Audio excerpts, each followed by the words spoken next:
You think camping is just about the crackle of a fire and sleeping under the stars, until you realize the woods aren't just trees and wildlife. I've spent years exploring some of the most remote forests in North America, and what I've seen will make you second-guess every camping trip you've ever planned. This isn't a story about bears or getting lost.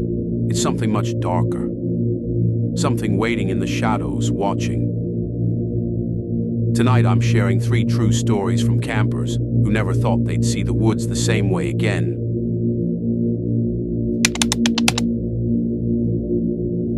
Camping across North America teaches you one thing fast. The wilderness doesn't like being understood.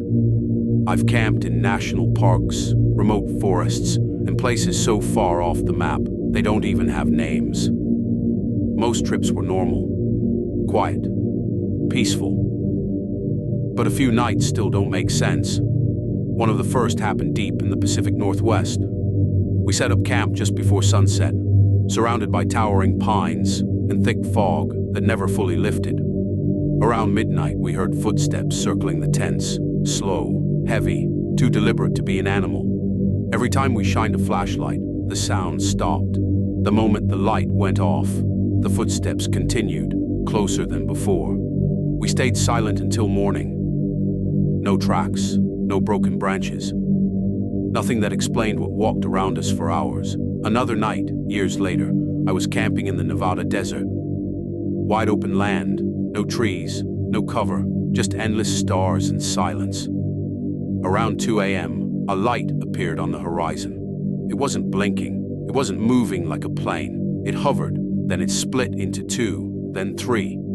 They moved in ways I can't describe. Sharp turns, sudden stops, before vanishing instantly, like someone flipped a switch. No sound, no explanation.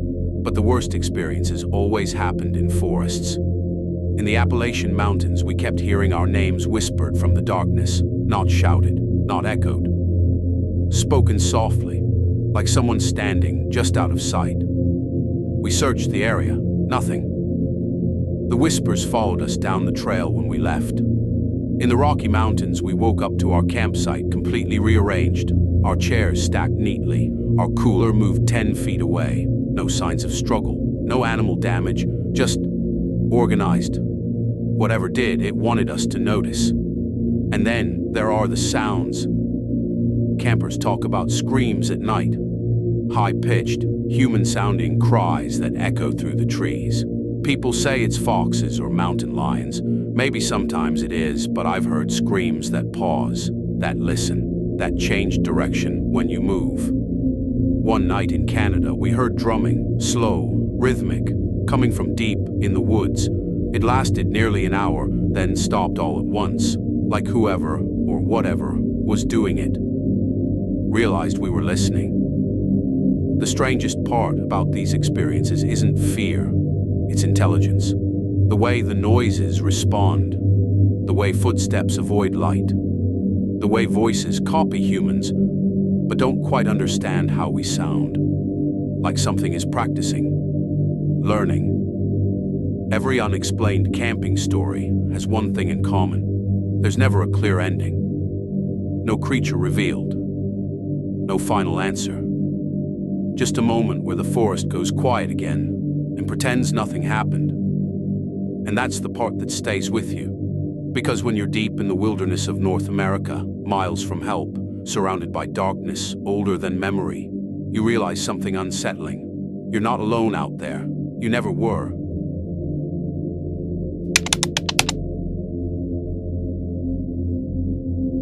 I've been camping across North America for most of my life. Deep forests, remote trails, places so far from civilization that the silence feels heavy. So when people ask me if this story really happened, I tell them yes, and I wish it hadn't. This happened a few years ago in a remote forest somewhere in North America. I won't say exactly where, not to protect myself, but because whatever we encountered out there doesn't need directions. It was late autumn, just me and my friend Mark. No guides, no cell service, no nearby campsites. We hiked nearly 8 miles into the backcountry before setting up camp in a small clearing surrounded by thick pine trees.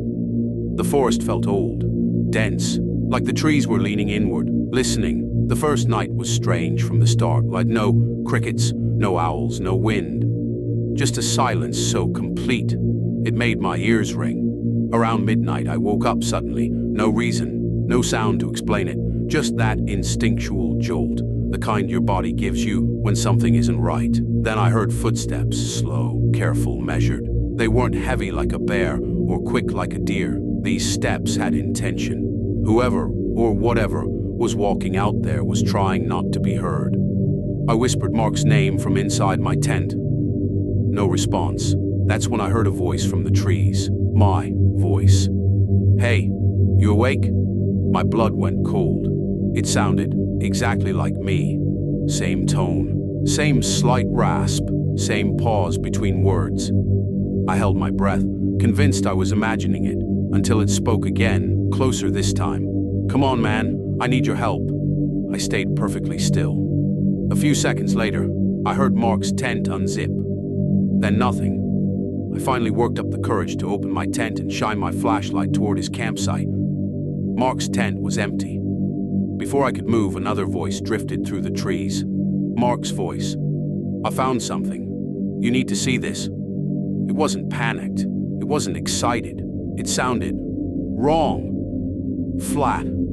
Like a recording, trying to sound human. My heart was pounding so hard I could feel it in my throat. I grabbed my bear spray and slowly backed toward the fire pit. Then suddenly, Mark grabbed my arm from behind. I almost screamed. His face was pale, eyes wide with terror. He whispered, barely audible, "Don't answer it." He told me he'd followed my voice into the woods for almost 10 minutes. Every time he stopped walking, the voice stopped too.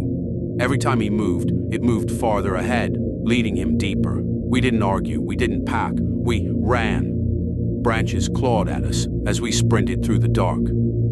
Our flashlights bounced wildly, barely illuminating the trail. Behind us, footsteps followed, matching our pace, never gaining, never falling behind. And then, silence. No footsteps. No voices. Nothing. We reached the truck just as the sun began to rise. We never went back. Weeks later, at home, curiosity got the better of me. I checked my GPS watch, the one that tracks movement automatically. Between 12:40 and 1:10 a.m., it showed I'd walked over half a mile into the forest. Straight away from camp. I never left my tent. To this day, I don't know what answered us that night. But I do know one thing. It didn't chase us. It was trying to get us to follow. And sometimes, just before I fall asleep, I hear my own voice again, calling from somewhere far away in the woods, waiting for me to come back.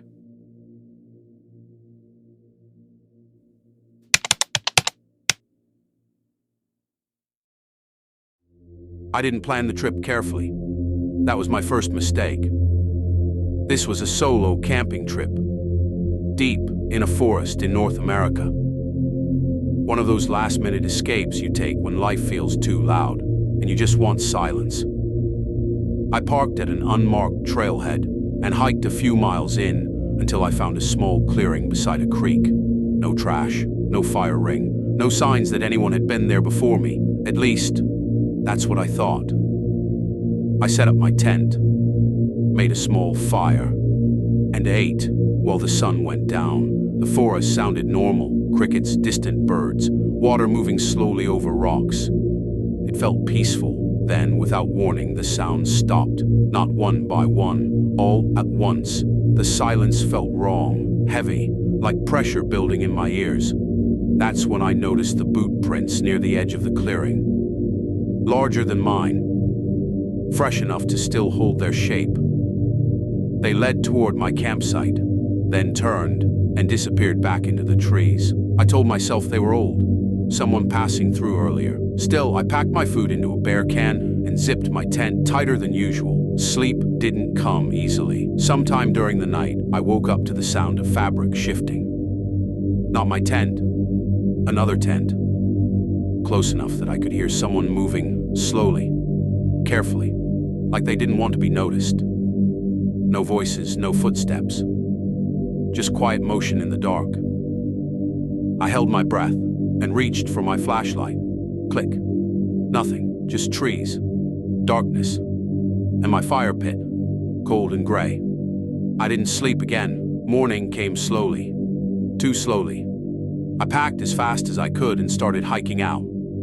That's when I saw it, about 50 yards from my campsite, hidden behind brush, a second fire ring, cold ashes, flattened ground, and a torn piece of food packaging. Mine. Back home, I checked my gear. Nothing was stolen, nothing was damaged, except one thing. My tent zipper had been opened during the night, from the outside. I don't camp alone anymore, because whatever was out there didn't want my supplies.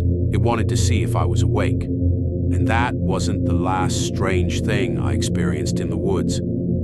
There are other nights, other places, moments that still don't make sense. If you think this was unsettling, wait until you hear what happened on my next trip. Because some forests don't just watch you,